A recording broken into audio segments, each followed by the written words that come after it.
What first seemed like a rout turned out to be a feigned retreat. Mihai was in trouble. With his infantry lagging behind, he was caught in the middle of the open valley. Oh my gosh! The more numerous, better equipped, and more experienced enemy cavalry. Oh no! On his flanks. Alright, again, continuing the series that I am behind on. Big thanks to the Great Courses Plus for partnering up with us on this video. Michael the Brave, Part 4.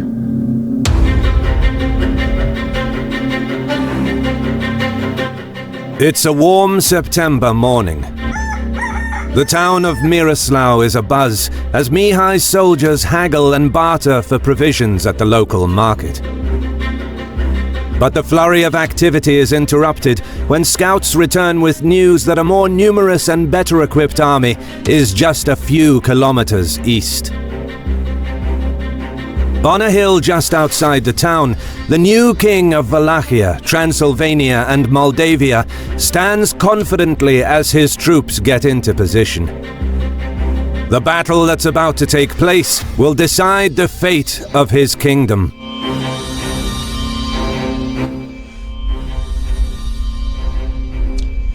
Ooh, this series has been... I'm just gonna skip this. Yeah. But this series has been good.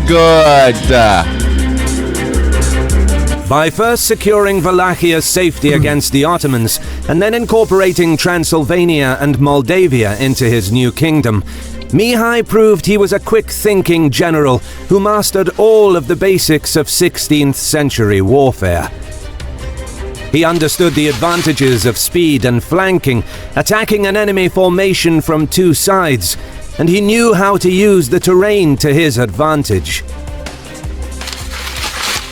The kingdom Mihai founded did not yet have a national agenda, and still wasn't based on ethnical unity.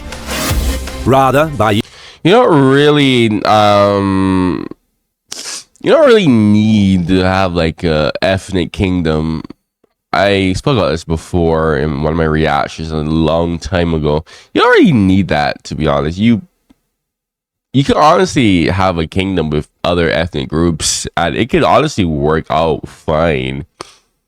You just have to make sure that you please the other ethnicities in that kingdom, you know? A good example would be Russia. Russia has a bunch of ethnic groups, and besides Chechnya, they all get along pretty fine. unifying Wallachia, Transylvania, and Moldavia, it is likely that he wanted to establish a new Wallachian monarchy with himself as king, and his dynasty, the Wallachian nobility from his power base in Oltenia, and Wallachian Orthodox clerics as the ruling elite. And while it is somewhat unclear what the name of this new kingdom would have been, it is clear that this was a project of Wallachian elites to expand their power over the neighboring principalities. But straight away, Mihai's ambitious plans were met with external and internal threats. So, I mean, it looks like the shape of modern-day Romania, but would it be wrong to call it Romania, right? I guess you could say it's like a proto-Romania, I guess. I don't know. Externally, the interests of the three neighboring great powers were damaged by Mihai's unification. The Habsburg monarchy wanted control over Transylvania's resources and rich economy. The Polish-Lithuanian Commonwealth wanted Moldavia as their buffer state, while the Ottoman Empire wanted to restore their control over all three principalities. I mean, Poland could still use Wallachia as a buffer state. I'm not sure. But yeah, Austria and the Ottoman Empire, that's a different story, quite frankly speaking. Placed Mihai's kingdom under great threat of foreign intervention, which was amplified by the fact that Wallachia and Moldavia had almost no fortifications or castles, since the Ottomans previously forbade their construction in order to weaken their rulers. In the event of a defeat on the battlefield, there would be no well-fortified cities that could delay an invading army for weeks or even months. Yeah. Instead, an attacking enemy could quickly penetrate deep into Moldavia and Wallachia in a matter of days. To make matters worse, Mihai's relationship with Rudolf became strained.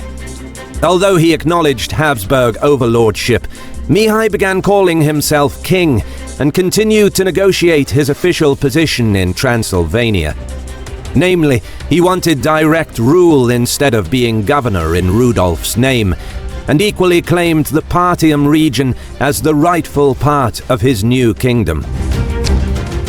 This damaged you biting more than you could chew, Mihai's diplomatic reputation. Oh, yeah. And seeing that he virtually lost the support of his only major ally, all three great powers quietly began preparing military interventions against his young realm. Yeah. Internally, Mihai knew that if he could stabilize the country by integrating the elites of Transylvania and Moldavia, the monarchy would have disposed of considerable economic and military resources and could become a new powerful player in the region. There's this video or something. It talked about how it was basically saying, do we remember history from like rich people's perspective? Because, and looking at this, it really does make me wonder. He's talking about the rich elites, but nothing about the poor. And it's just like, wow, like, what about the poor people? Don't they have an influence in anything, man? Oh my gosh. I mean, kind of insane how money just kind of sad too when you think about it. Capable of resisting Austrian, Polish and Ottoman interventions. But domestically, he faced yet more problems. He partially merged the Wallachian and Transylvanian councils, although the two governments remained separate, as Mihai did not want to disrupt the successful model of Transylvania's system of government. Moreover, he invited Szekely and other Transylvanian Hungarians to assist in the administration of Wallachia, intending to incorporate Transylvania's far more advanced feudal system. Measures like forbidding drudgery for Orthodox priests shows that Mihai aimed at winning over the elites. In addition, he forced the Transylvanian Diet to relieve Orthodox priests of feudal obligations, much to the Diet's dismay, and gave the Orthodox Church from Wallachia official authority over the Romanian population living in Transylvania, which took more power away from the Diet, causing further frustration. Interesting. Adding to the tension, in Alba Iulia he founded a new Orthodox metropolis and built a church there. It is very likely that he wanted to gain support of the Orthodox Church hierarchy, and maybe also their financial help. However, he never tried to improve the situation of the Romanian population in Transylvania, which were mostly peasants, many of whom were serfs, as it was fiscally advantageous to continue the present situation in order to help fill the state's coffers. Moreover, Mihai even supported the Hungarian nobility in crushing any and all uprisings that would threaten the tax income of the kingdom. The struggling peasants sent numerous delegations to his court, asking for the revocation of some of the harsh measures. But taxation was nevertheless increased more than 500% virtually overnight, from a fixed 3 florins per family before his reign to 16 florins plus obligatory food deliveries for the army. Unable to pay, many desperate peasants entered into Mihai's service as mercenaries or simply fled the lands of their lords, which frustrated Hungarian nobles who lost significant tax revenue. Meanwhile, the Szekely's got back their privileges, but the Saxon townspeople were displeased with being forced to provide their ruler with considerable financial loans. The situation in Moldavia was far worse, where local nobles and peasants grew increasingly unhappy as some of Mihai's unpaid mercenaries plundered the land with impunity. Oh, bruh. With the conquest... Bro, how do you manage to freaking... This is literally starting off veteran difficulty. Like... You are literally surrounded by unfriendly people. Vast majority of your country is literally wide open for attack. Oh my gosh, dude. Mihai was actually smart man for freaking just working this out somehow. Conquest of Transylvania and Moldavia complete, Mihai's mercenary army again became an unsustainable financial burden, as there were no new military campaigns to be had that could yield the plunder needed to pay the troops.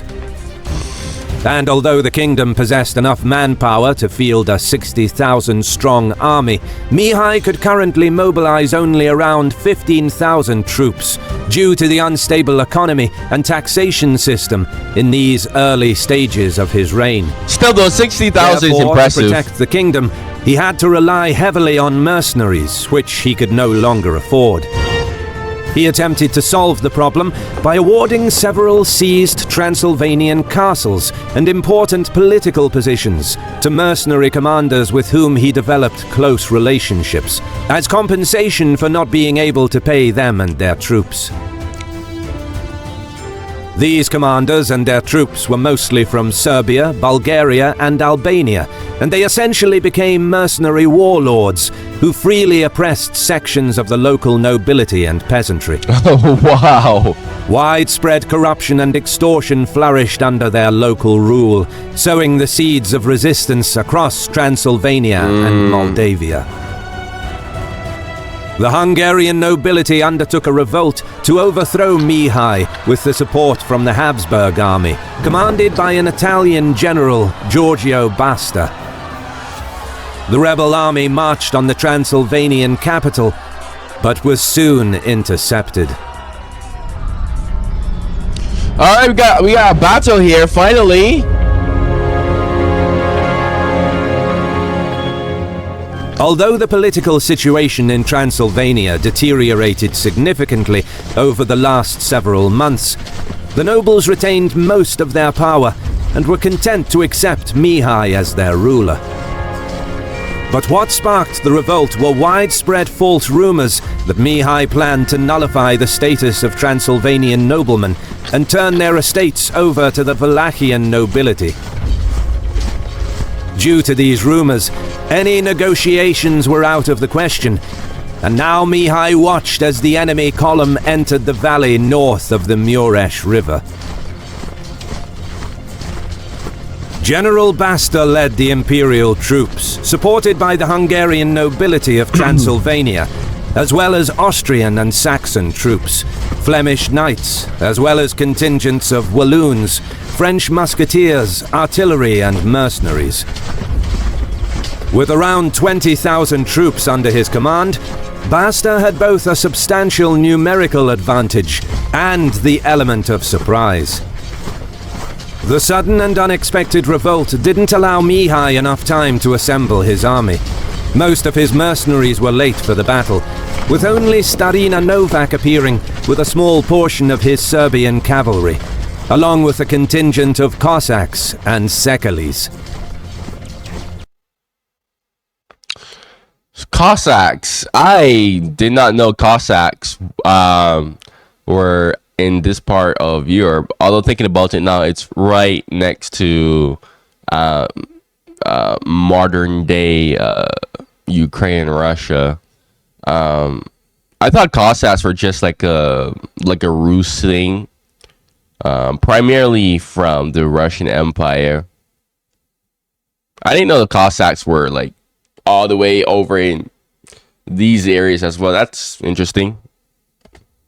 With only 12,000 troops and without his best units, Mihai knew that the quality of his troops was inferior to those under Basta's command, and he tried to offset his numerical inferiority by forming a defensive line between the Mureș River and the hills, fortified with ditches and barricades.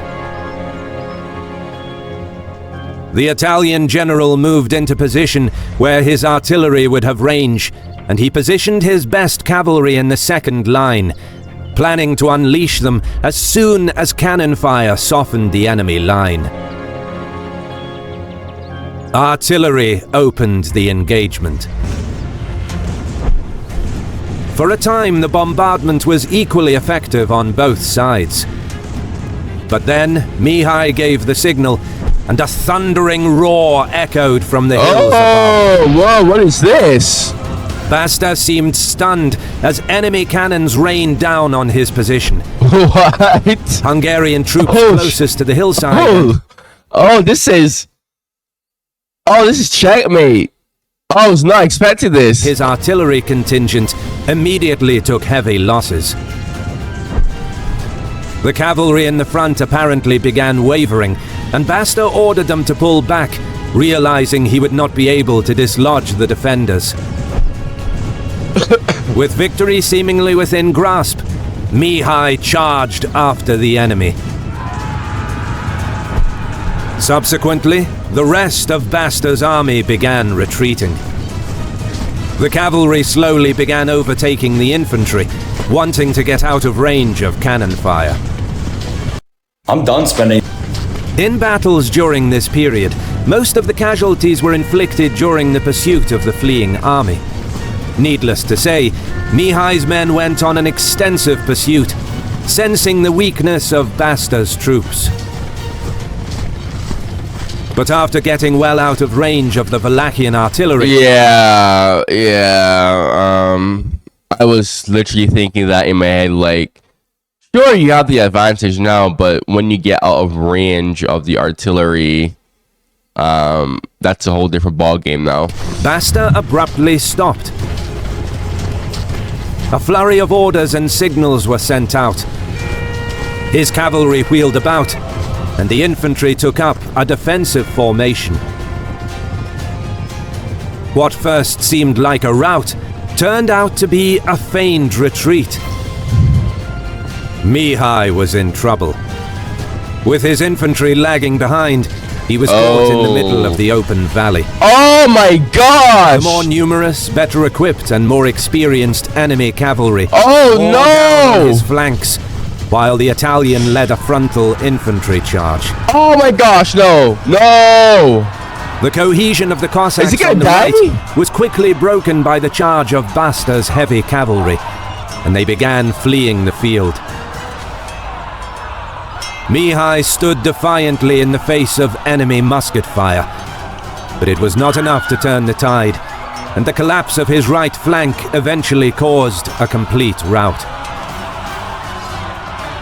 Secoli soldiers surrendered after being assured that they will be set free. However, Basta would later have them all killed. The defeat was catastrophic. 4,000 of Mihai's troops perished, and he himself escaped on his horse, swimming across the Mureș River. It is not fully clear why such a proven commander fell into the trap of a feigned retreat. Overconfidence is often suggested as the reason why Mihai gambled away his winning position at Miraslau. Another possibility is that, because his kingdom was threatened on all sides, he understood that he needed to inflict as many losses on the enemy and achieve a quick victory in order to deal with threats arising elsewhere. Whatever the case, the fallout of this defeat would soon cause panic within Mihai's regime. But despite being forced to retreat into the mountains, the cunning Wallachian would live to fight another day. You gotta come back, Mihai. If you enjoyed the video and you gotta come back in depth I thought he was gonna die there about various history topics, I highly recommend the great courses. Bro, I actually downloaded this and watched this for a bit. Yeah, didn't really like it, to be honest. Very underwhelming.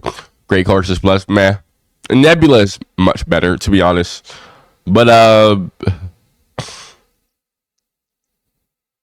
wow, you made it all the way till the end. If you have any suggestions for me, go comment down below. Man. Definitely go comment down below. If you like my reactions, make sure you go like the video. Go check out my other reactions on my channel and my other Mihai reactions, man. I'm sick as heck, but still got to drop these videos though. All right, man. Thank you for watching and goodbye.